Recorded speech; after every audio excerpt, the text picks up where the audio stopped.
Since the model's introduction in 1966, more Toyota Corollas have been sold than any other nameplate in the world. In 2018, the Corolla got a big makeover when Toyota introduced the 2019 Corolla hatchback as a replacement to the Corolla IM. That was our first promising taste of what was to come from the newest generation.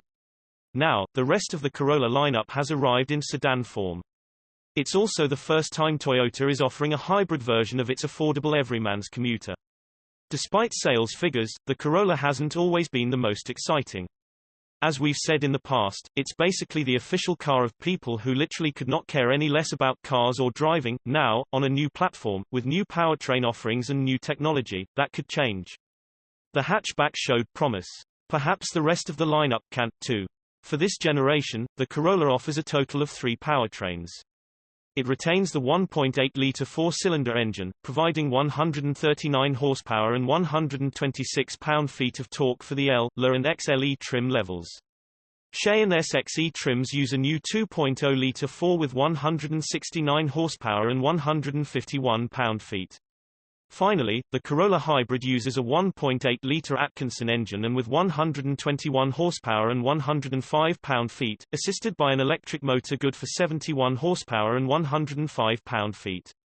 The first Corolla we drove over the course of the day was a Corolla XSE in the new Celestite grey metallic paint color.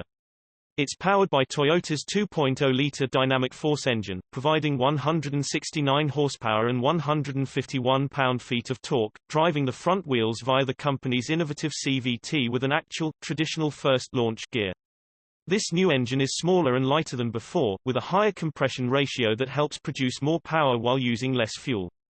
It also achieves a thermal efficiency of 40%, which is about as high as we've seen in a production car.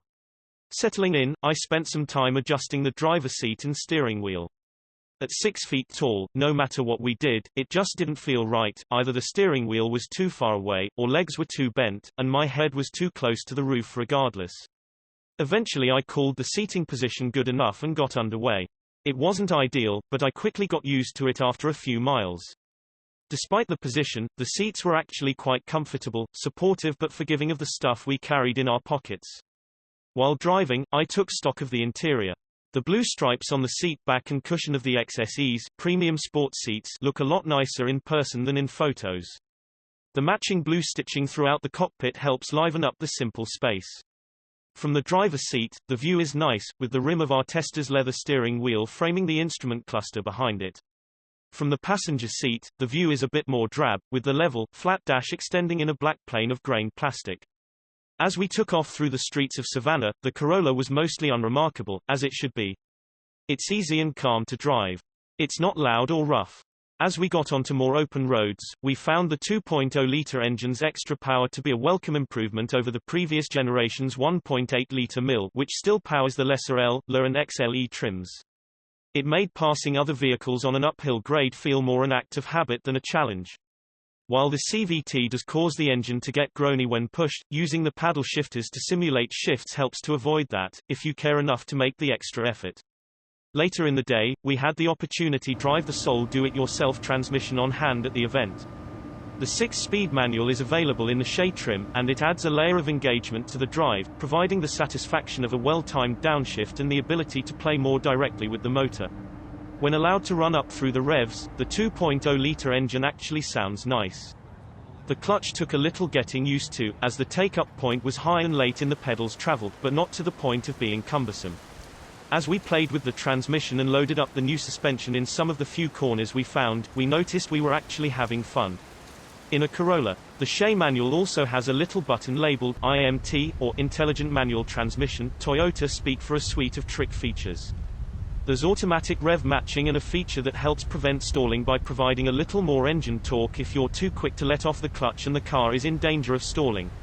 The rev matching works seamlessly in traffic, but we'll have to get back to you about the stalling part.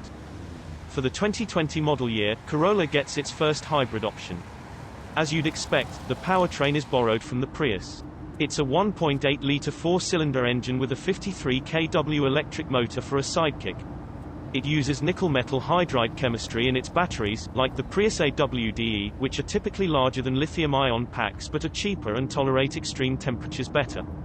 Together, the powertrain produces 121 horsepower and helps the Corolla Hybrid achieve an EPA rating of 53 mpg city, 52 highway. As such, the Corolla provides a nice alternative for the driver who wants easy economy but doesn't like the look of the Prius. The Corolla Hybrid is available in the La trim, with a starting price of $23,880. Our condolences if you liked the Prius C, though, it is being discontinued with the introduction of the Corolla Hybrid.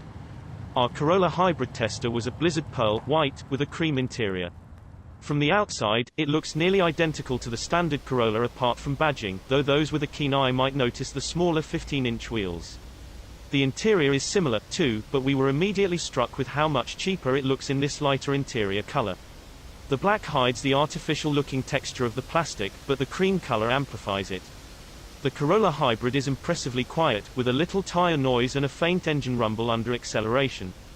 But most of the time it was hard to tell whether the engine was running without looking at the display. The Corolla Hybrid has a number of driving modes: Eco, Normal, Power and an EV mode, all selected via buttons above the gear lever. You can also move the gear selector to B to add in a little more Regan feel. While Eco mode has you feeling a bit like you're driving through molasses, Power really allows you to forget this isn't just your ordinary Corolla. Though rated at 52 combined mpg, we saw an indicated average of about 60 mpg, and found it hard to do worse than the EPA rating in our time in the car. Throughout the day, we found ourselves checking out the spec sheets, and always being surprised by the price. The Corolla may not be our favorite non-hybrid car to drive in this price range. That would probably go to the VW Golf, Mazda 3 or maybe even the Honda Civic. That said, Toyota's offering moves closer to the top of the pack with this well-rounded sedan. For those who care about standard safety equipment at a low price, the Corolla is a worthy choice. It's not the enthusiast's choice, but it's closer to it than ever before. For everyone else, it's a smart buy. Toyota has done a lot to make the new Corolla safe, comfortable and convenient, without straining your wallet from dealer to crusher. And for those who want a no-fuss hybrid powertrain for an affordable price, the Corolla Hybrid is a winning prospect. It's superior to the Prius C it replaces in terms of content, quality and drivability. While we still like the Hyundai Ioniq Hybrid in this segment for its 58 combined mpg rating, the Corolla is more refined, with more standard content. We're glad to see Toyota inject some serious, mainstream competition into the compact hybrid segment. And with the Corolla nameplate, this hybrid is bound to sell.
Thank you for watching, and don't forget to like, subscribe, and share this video. Subscribe to Auto TV.